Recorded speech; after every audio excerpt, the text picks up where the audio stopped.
Good morning students. आज हम बात करने वाले हैं सार्थक अंक। देखिए सार्थक अंक क्या होता है। जब भी अपन कोई मापन करते हैं तो मापन करने में जो परिशुद्ध रूप से प्राप्त हुआ मान, जो कि कुछ अर्थ होता है उन मानों का, उसे हम सार्थक अंक कहते हैं। जैसे अपन ने कोई भी रसायन विज्ञान में कोई भी मापन किया, किलोमीटर में या किलोग्राम में या फिर ग्राम में या फिर टाइम समय सेकंड में, तो इसके कोई बड़े बड़े मान आए, मान लीजिए इस प्रकार से 0.05000 कुछ इस प्रकार का मान आया। अब इस मान के अंदर ऐसे जो अंक हैं, ऐसे अंक जिनका कोई अर्थ होता है, यानी वो अंक महत्वपूर्ण है, ठीक है, उन अंकों को ही सार्थक अंक कहा जाता है।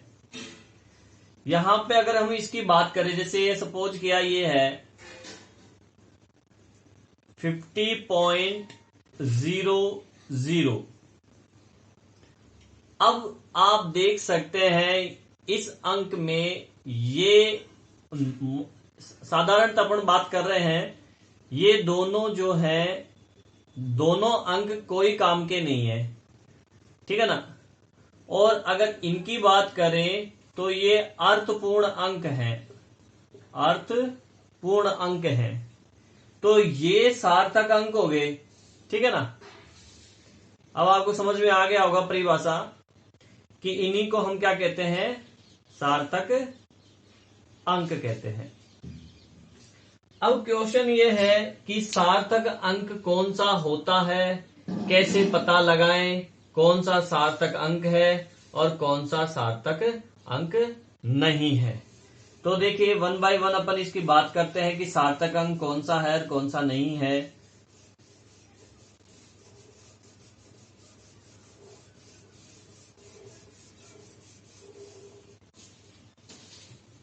फर्स्ट पॉइंट, सभी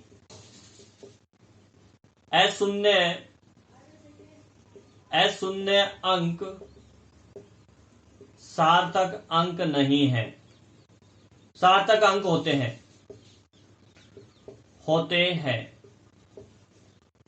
जितने भी अशून्य अंक हैं वो सब क्या होते हैं, सार्थक अंक होते हैं। अशून्य अंक से मतलब है 1 2 3 4 5 6 7 8 9, यानी 1 से लेकर 9 तक के जो अंक होते हैं वो सभी अशून्य अंक होते हैं। ये सब अशून्य अंक में काउंट होते हैं और ये सभी क्या होते हैं, सार्थक अंक होते हैं। समझ में आ गया। अब इनके अलावा कौन सा अंक बचता है, 0 बचता है, ठीक है। तो अब ये 0 सार्थक अंक हो भी सकता है और नहीं भी। तो आइए चलो पता करते हैं कि ये कब तो सार्थक अंक होता है और ये कब सार्थक अंक नहीं होता।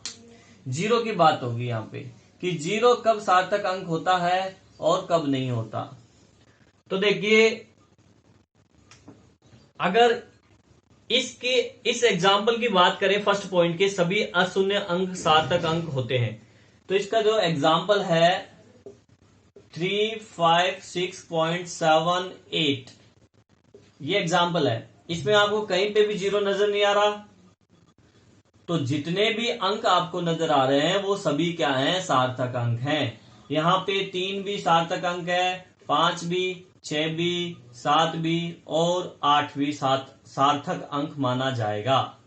तो टोटल सार्थक अंक कितने हो गए, इसमें 5 हो गए, ठीक है, 5 सार्थक अंक हो गए।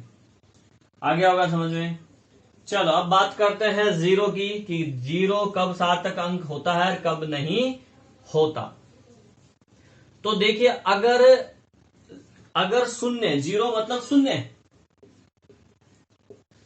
ये जो शून्य है वो दो अशून्य अंकों के बीच में आ रहा है, अशून्य अंकों के बीच आ रहा है, तो इस जीरो को सार्थक अंक मानेंगे, ये सार्थक अंक होगा, सार्थक अंक होगा। अशून्य अंकों के बीच में अगर जीरो आ रहा है तो इसे सार्थक अंक माना जाएगा। ठीक है, अशून्य अंकों के बीच का मतलब है, जैसे फॉर एग्जाम्पल 4005, 4005। अब यहां पे देखिए, यहां पे 4 और 5 दोनों क्या हैं, अशून्य अंक है, और इन दोनों के बीच में ये जीरो आ रहे हैं, तो ये सार्थक अंक माने जाएंगे।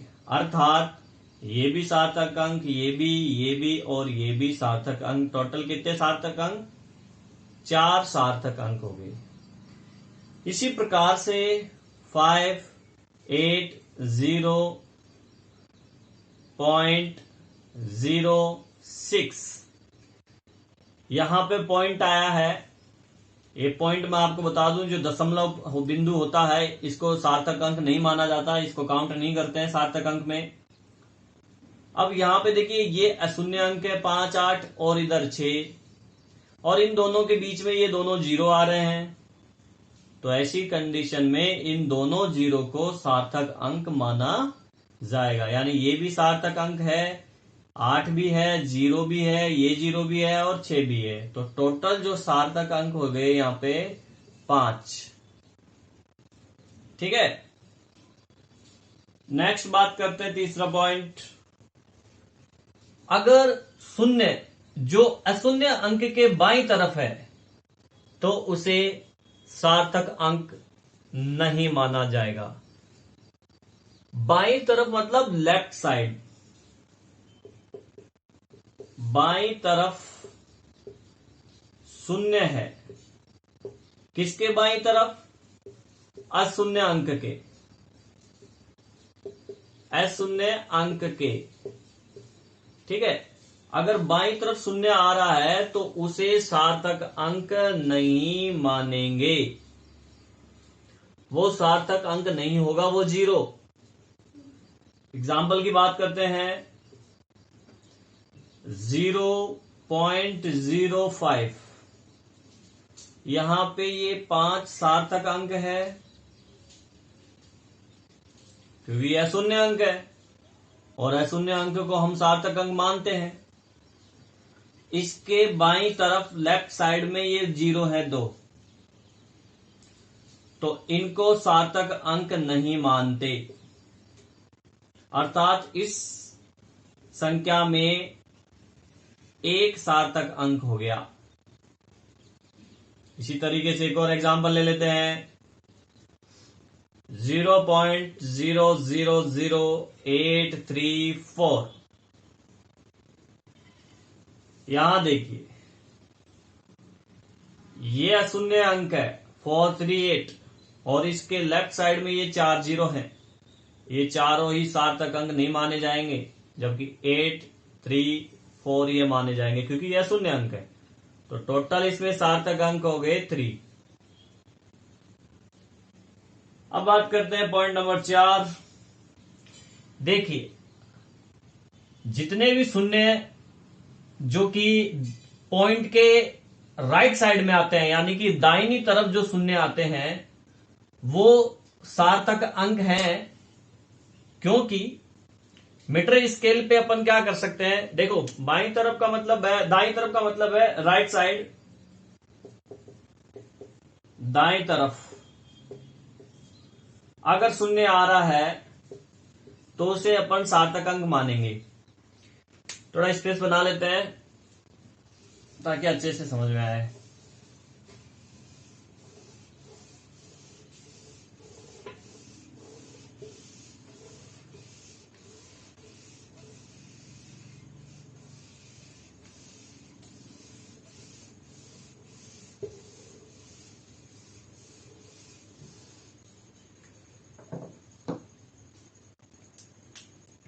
सबसे पहले मैं आपको बता दूं, हम बात कर रहे हैं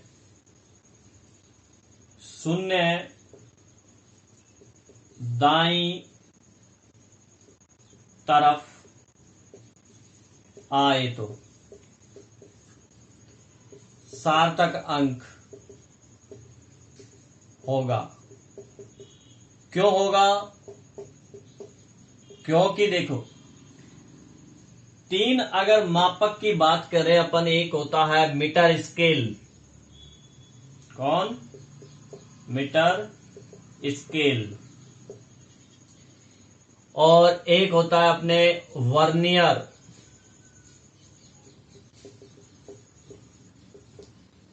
वर्नियर कैलिपर। और स्क्रू गेज। Screw gauge. अब ये कहां तक सही सही मापन करते हैं, कितनी छोटी संख्या ये सही सही मापन कर सकते हैं? तो अपन जानते हैं कि ये न्यूनतम जो मापन कर सकता है मीटर स्केल, वो पॉइंट के बाद 1 डिजिट तक, 0.1 तक सही सही मापन करता है ये सेंटीमीटर। 0.1 तक न्यूनतम मापन है इसका। वर्नियर का न्यूनतम तो ये करता है 0.01 तक सही सही मापन करता है ये, 0.01 तक।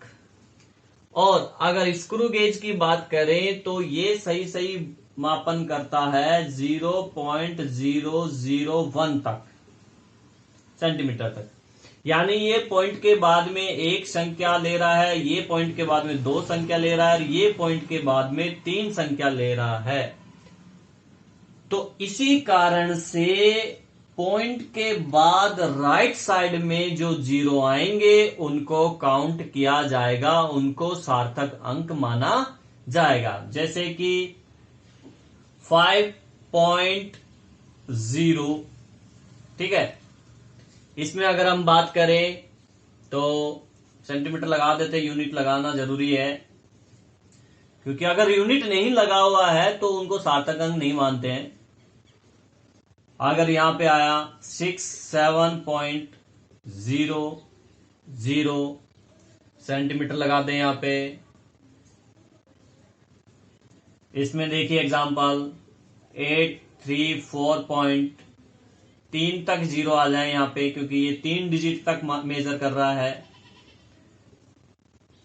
तो ये शून्य, ये 0 सार्थक अंक माने जाएंगे। अर्थात इसमें सार्थक अंकों की संख्या हो गई 2, इसमें सार्थक अंक हो गए 4, और इसमें सार्थक अंक हो गए 3, और 3 0 हो गया। कितना हो गया टोटल? 6। आपको बात समझ में आ गई होगी, ठीक है। अब एक चीज इसकी मैं बात कर रहा था, अगर शून्य पर कोई संख्या समाप्त हो रही है और वो पॉइंट के दाईं तरफ नहीं है, तो वह सार्थक हो भी सकती है और नहीं भी। नेक्स्ट जो पॉइंट हमारा, संख्या जो है वो शून्य पर खत्म हो रही है, शून्य पे समाप्त है, ठीक है, पहली चीज। परंतु जो पॉइंट है उससे पहले मतलब दाईं तरफ, पॉइंट से पहले दाईं तरफ, पॉइंट से पहले मतलब बाईं तरफ, लेफ्ट साइड में, ये आपका बाईं तरफ हो जाएगा। बाईं तरफ शून्य आ रहा है, शून्य आता है तो वो संख्या सार्थक अंक, यानी वो 0 सार्थक अंक हो भी सकता है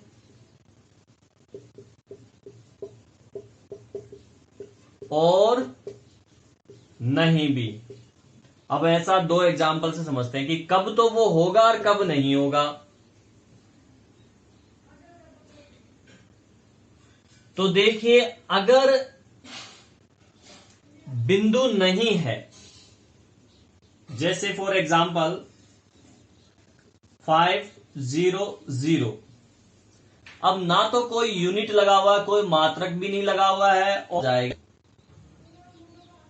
लेकिन अगर दूसरा एग्जाम्पल देखिए 500 और पॉइंट है,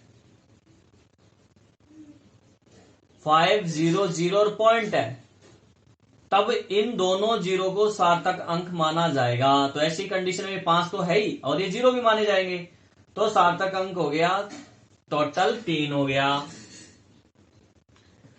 और अगर यही चीज यूं हो 500.0, तो पॉइंट के बाद में तो हम काउंट कर ही रहे ना एक जीरो, तो ये भी सार्थक, ये भी सार्थक और ये भी सार्थक, और 5 तो सार्थक है ही। तो इसमें टोटल सार्थक अंक कितने हो गए? 4। अब यहां पे देखने वाली बात यह है कि इसमें मैंने इन शून्य को सार्थक अंक नहीं माना, परंतु इनको सार्थक अंक कब मान सकते हैं? यदि इसी संख्या में, मान लीजिए यहां पे लिख रहा हूं 500 है ये, अगर इस 500 में मैं यूनिट लगा दूं कोई भी, जैसे केजी लगा दिया मैंने यहां पे, तब ये दोनों जीरो सार्थक अंक माने जाएंगे। ध्यान रखना, अगर यूनिट आता है तो जीरो माना जाएगा, सार्थक अंक अगर नहीं आता है तो नहीं माना जाएगा। इसमें नहीं था यूनिट, इसलिए हमने इस जीरो को नहीं माना, लेकिन यहाँ पे यूनिट लगा हुआ है, कुछ भी केजी, आरएस लगा हुआ है, रुपए लगा हुआ हो, ग्राम लगा हुआ हो, सेंटीमीटर, किलोमीटर, किलोग्राम वगैरह कोई भी यूनिट अगर लगा हुआ है तो ये जीरो सार्थक अंक माने जाएंगे, अर्थात इसमें सार्थक अंकों की संख्या 3 हो गई। तो अब आपको समझ में आ गया होगा कि कौन से सार्थक अंक होते हैं और कौन से सार्थक अंक नहीं होते हैं। जब हमें ये पता चल चुका है कि सार्थक अंक कौन से हैं, कौन से नहीं हैं, तो जो नहीं होते सार्थक अंक, अर्थात जिनको असार्थक अंक कहा जाता है, उन असार्थक अंकों को हम कैसे हटाएं? असार्थक अंकों को हटाना, असार्थक अंकों को देखिए हटाने के लिए कौन कौन से रूल हैं जो अपन फॉलो करें जिससे कि असार्थक अंकों को हटाया जा सके। तो पॉइंट देखिए हमारा ये है कि असार्थक अंकों को अपन को हटाना है। असार्थक अंकों को हटाना, ठीक है। सबसे पहले तो देखिए असार्थक अंकों को कैसे हटाएंगे अपन। यदि हटाया जाने वाला अंक 5 से अधिक है तो उससे पहले वाले अंक में 1 जोड़ देंगे। पहला रूल क्या है? हटाया जाने वाला अंक 5 से अधिक है तो उससे पहले, जो अंक हटा रहे हैं उससे पहले वाले अंक में 1 जोड़ देंगे, ठीक है। 1 जोड़ के लिख देंगे। कैसे? एग्जाम्पल देखो, हमारा एग्जाम्पल है 12.06। अब इस तरफ से चलते हैं, दाईं तरफ से हटाने के लिए। यहां पे 6 को हटाना है अपन को, तो ये 6 जो है 5 से ज्यादा है या कम है? ज्यादा है, तो इस 6 को हटा देंगे और इससे पहले वाला जो नंबर है यानी ये 0, इसमें 1 ऐड कर देंगे, तो इसको लिखेंगे हम 12.1 और 6 को हटा दिया, 0 में 1 ऐड करेंगे तो 1 ही आएगा। एक और एग्जांपल ले लो, अपन ने ले लिया 45.37। हटाने वाला अंक कौन सा है? 7। 5 से ज्यादा है तो इससे पहले वाले डिजिट में 1 ऐड कर दो, 45.4 हो जाएगा ये। सेकंड रूल कहता है कि हटाया गया अंक 5 से कम है तो कोई परिवर्तन नहीं किया जाएगा। हटाने वाला अंक क्या है? 5 से कम, तो कोई चेंजेस नहीं करेंगे। फॉर एग्जाम्पल 34.23, यहां पे 3 क्या है? 5 से कम है, तो कोई चेंजेस मत करें और हटा दें इसको। 45.2, 3 को हटा दिया बिना चेंज किए, प्लस ऐड नहीं करेंगे 1। एक और देख लीजिए 203.14, 4 को हटाना है जो कि 5 से कम है, 5 से कम है, 4 को हटाना है, इसको हटा दो, इसमें चेंज नहीं करना अपन को कुछ भी। 203.1, तो ये हो गया इसका। रूल नंबर 3, यदि हटाया जाने वाला अंक 5 हो तब क्या करेंगे? ठीक है, अगर सम संख्या आ रही है उससे पहले तो कोई चेंज नहीं करेंगे, और विषम आ रही है तो 1 जोड़ देंगे। देखो हटने वाला अंक 5 है, तो देखो क्या करना है। अगर सम है संख्या, 5 से पहले सम संख्या है तो कोई चेंज नहीं करना है, और विषम है, विषम संख्या है तो 1 ऐड कर देंगे, +1। फॉर एग्जाम्पल 2.7125, हटने वाला अंक क्या है? 5 है। अब 5 से पहले क्या है? सम संख्या है, 2 सम संख्या होती है, 2, 4, 6, 8, तो इसमें कोई परिवर्तन नहीं करेंगे हम। 2.712 हो गया। और अगर विषम संख्या है, मान लीजिए विषम संख्या के लिए एग्जांपल देखिए 2.7135, यहां पे 5 हटाने वाला है और 3 क्या है? विषम संख्या है, तो इसमें +1 ऐड कर देंगे, तो ये हो जाएगा 2.714, +1 ऐड करके लिख दिया। नेक्स्ट रूल देखिए, यदि 1 से ज्यादा असार्थक अंकों को अपन को हटाना है तो ये सारे नियम, इन सारे नियमों की पालना करेंगे और 1 से ज्यादा असार्थक अंकों को हटा देंगे। 1 से अधिक हटाना हो अपन को, तो एक एग्जांपल से समझा देता हूं मैं कैसे इन सारे रूल को फॉलो करते हुए 1 से ज्यादा सार्थक अंकों को अपन हटा देंगे। जैसे 3.1245 है, अब अपन को यहां पहले तो सबसे पहले 6 को हटाना है। अब ये 6 देखो रूल नंबर 1 की तरह 5 से ज्यादा है, 5 से ये ज्यादा है, ठीक है, तो इससे पहले वाली संख्या में 1 ऐड कर देंगे और इसको हटा देंगे, तो 3.1246 हो गया। अब इस फिर एक और संख्या हटाएंगे, तो अब ये संख्या देखो ये क्या है? 5 से ज्यादा है, तो इससे पहले वाली एक संख्या में क्या कर देंगे? ऐड कर देंगे, 3.125 हो गया। अब इस 5 को हटाना है, तो अभी अभी अपन ने रूल पढ़ा था कि हटने वाला अंक 5 हो, सम संख्या हो तो कुछ नहीं करेंगे और विषम संख्या हो तो 1 ऐड कर देंगे। तो हटने वाला अंक 5 है, इससे पहले सम संख्या है तो कोई चेंजेस मत करो, 3.12 हो जाएगा। आगे बात समझ में, ठीक है ना? तो इस प्रकार से हम 1 से अधिक संख्याओं को हटा सकते हैं। तो ये टॉपिक था हमारा सार्थक अंक।